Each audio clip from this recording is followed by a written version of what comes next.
이사야 40장 1절에서 11절 말씀입니다. 너희 하나님이 이르시되 너희는 위로하라 내 백성을 위로하라. 너희는 예루살렘의 마음에 닿도록 말하며 그것에게 외치라. 그 노역의 때가 끝났고 그 죄악이 사함을 받았느니라. 그의 모든 죄로 말미암아 여호와의 손에서 벌을 배나 받았느니라 할지니라 하시니라. 외치는 자의 소리여 이르되 너희는 광야에서 여호와의 길을 예비하라. 사막에서 우리 하나님의 대로를 평탄하게 하라. 골짜기마다 도두어지며 산마다 언덕마다 낮아지며 고르지 아니한 곳이 평탄하게 되며 험한 곳이 평지가 될 것이요 여호와의 영광이 나타나고 모든 육체가 그것을 함께 보리라. 이는 여호와의 입이 말씀하셨느니라. 말하는 자의 소리여 이르되 외치라. 내가 대답하되 내가 무엇이라 외치리까 하니 이르되 모든 육체는 풀이요 그의 모든 아름다움은 들의 꽃과 같으니 풀은 마르고 꽃은 시들면 여호와의 기운이 그 위에 불미라. 이 백성은 실로 풀이로다. 풀은 마르고 꽃은 시드나 우리 하나님의 말씀은 영원히 서리라 하라. 아름다운 소식을 시온에 전하는 자여 너는 높은 산에 오르라. 아름다운 소식을 예루살렘에 전하는 자여 너는 힘써 소리를 높이라. 두려워하지 말고 소리를 높여 유다의 성읍들에게 이르기를 너의 하나님을 보라 하라. 보라 주 여호와께서 장차 강한 자로 임하실 것이요 친히 그의 팔로 다스리실 것이라. 보라 상급이 그에게 있고 보응이 그의 앞에 있으며 그는 목자같이 양떼를 먹이시며 어린 양을 그 팔로 모아 품에 안으시며 젖먹이는 암컷들을 온순히 인도하시리로다. 아멘. 이사야서는 우리가 잘 아는 것처럼 1장에서 39장까지와 그리고 오늘 본문인 40장부터 66장까지 두 부분으로 나눌 수 있습니다. 1장에서 39장까지는 우시야 왕 시대 때로부터 히스기야 왕 시대까지 이스라엘 백성들의 죄를 지적하고 그리고 그 죄에 대한 결과가 심판인 것에 대해서 예언합니다. 그리고 하나님께로 돌아올 것에 대해서 회개의 메시지를 선포하고 있습니다. 그러면서도 하나님께서는 이스라엘 백성들을 회복시키실 것과 함께 열방들에 대한 심판의 메시지들 역시도 간간히 함께 포함되어져 있습니다.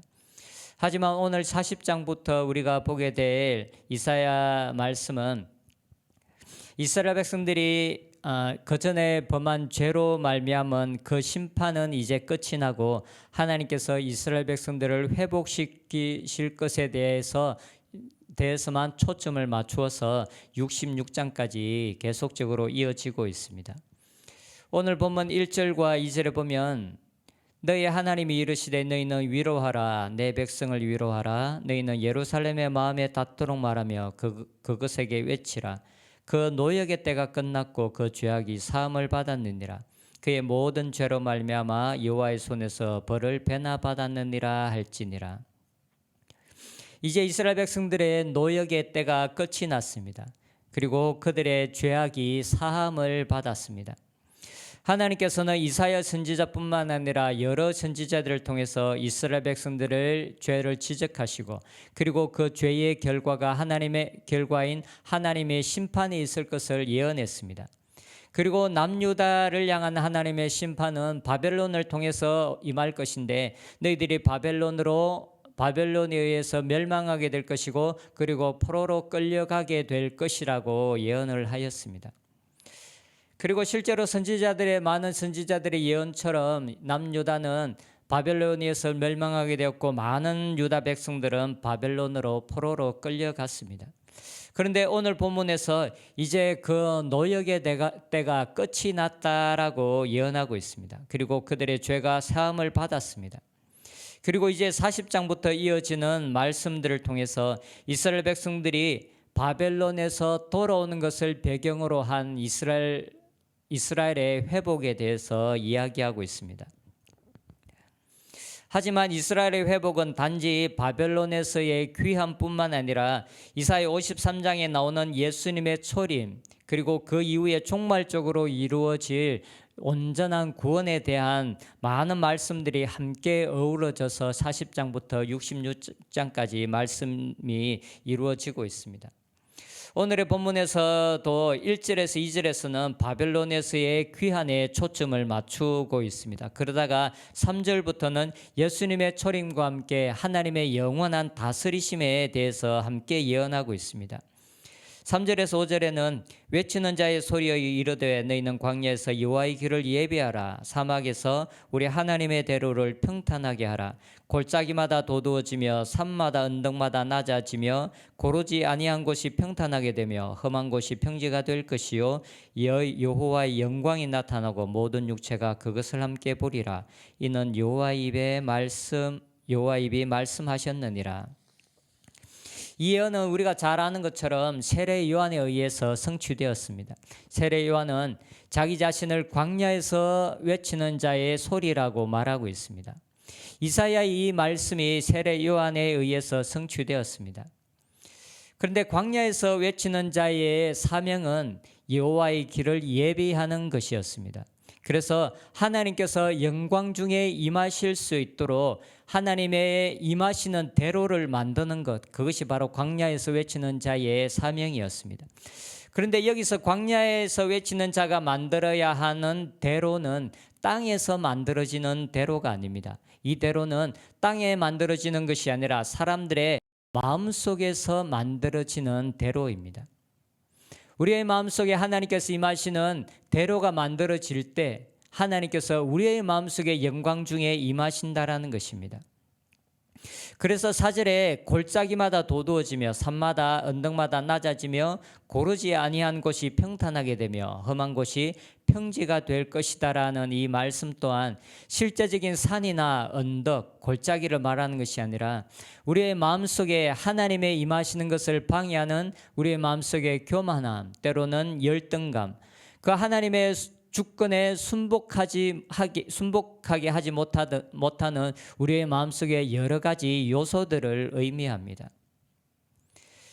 광야에서 외치는 자의 사명은 사람들이 하나님의 주권, 하나님의 다스림에 순복할 수 있도록 진리의 말씀을 선포하는 것입니다.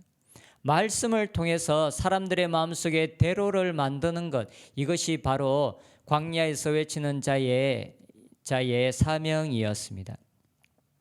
그래서 세례 요한이 이 땅에 와서 선포한 메시지는 바로 회개였습니다.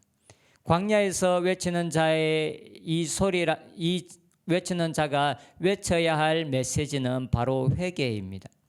하나님의 뜻과 어긋나는 모든 생각이나 마음, 행동들을 하나님의 뜻에 맞게 조정하게 하는 것, 이것이 바로 그의 사명이었습니다.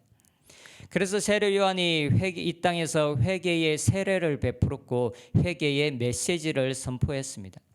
이것은 단지 세례 요한뿐만 아니라 하나님의 말씀을 선포하도록 부르심을 받았던 구약의 모든 선지자들이 외쳤던 메시지이기도 하고, 그리고 예수님이 이 땅에 오셨을 때 선포한 메시지이기도 합니다. 그리고 예수님 이후로 사도들이, 그리고 사도 바울이 외쳤던 메시지의 핵심 또한 회개의 메시지였습니다. 교회 안에서 멈추지 않고 지속적으로 선포되어져야 할 메시지는 바로 이 회개의 메시지입니다. 회개의 메시지를 통해서 사람들을 회개하게 하고 우리들의 마음을 평탄하게 해서 우리의 마음속에 대로가 생기게 하고, 그리고 우리의 마음속에 대로가 생기게 함으로 하나님이 우리 가운데 임하시게 하는 것, 이것이 바로 교회의 강단에서 선포되어져야 할 메시지입니다. 회개하지 않는 자의 마음속에 하나님께서 임하실 수는 없습니다.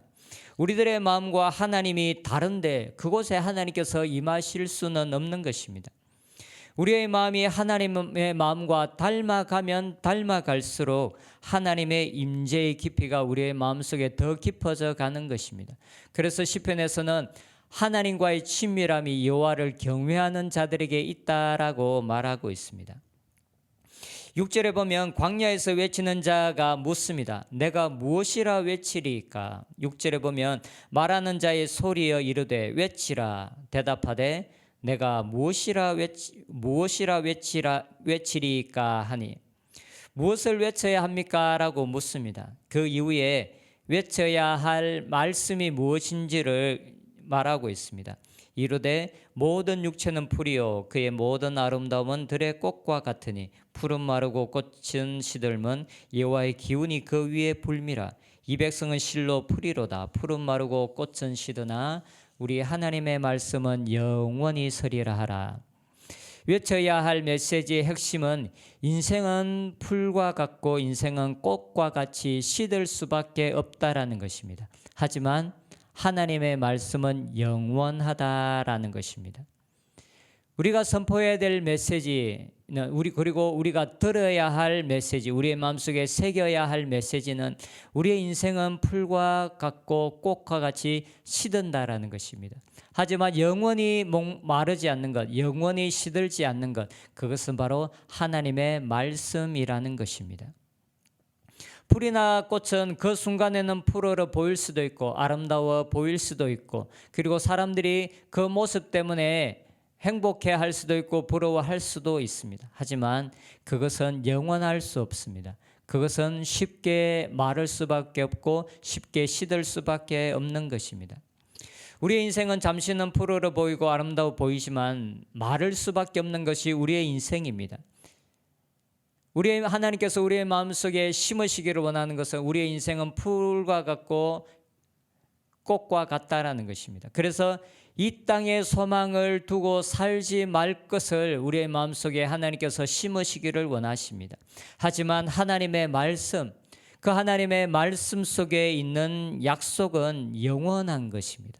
그래서 영원한 것을 바라보고 살며 영원한 것을 소망하며 살아라라는 것이 광야에서 외치는 자가 외쳐야 할 말씀입니다. 말씀을 통해서 우리가 잠시 사는 이 땅에 소망을 두고 살지 말 것에 대해서 말씀하고 있습니다. 이 땅은 너무나 허망한 것이고 이 땅에 소망을 두고 살아가는 것은 너무나 어리석은 것입니다. 잠시 후에 없어질 이 땅에 소망을 두지 말며 영원한 하나님 나라를 소망하며 그 땅을 바라보며 살 것을 하나님께서 우리들에게 말씀하고 있습니다.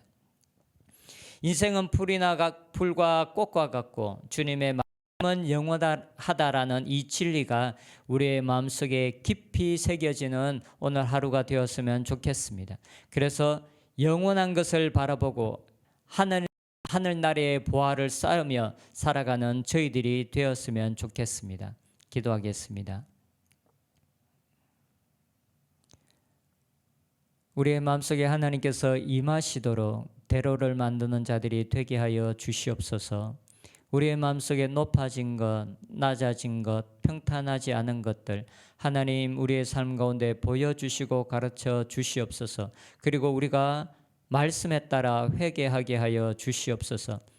잠시 후면 시들어버리고 말라버리는 것이 바로 우리의 인생인 것을 기억하게 하여 주시고 오직 하나님의 나라, 오직 하나님만이 영원하며 말씀만이 영원한 것을 기억하고 말씀에 순종하며 말씀대로 살아가고 하나님의 나라를 위해서 살아가는 저희들이 되게 하여 주시옵소서. 예수님의 이름으로 기도합니다. 아멘.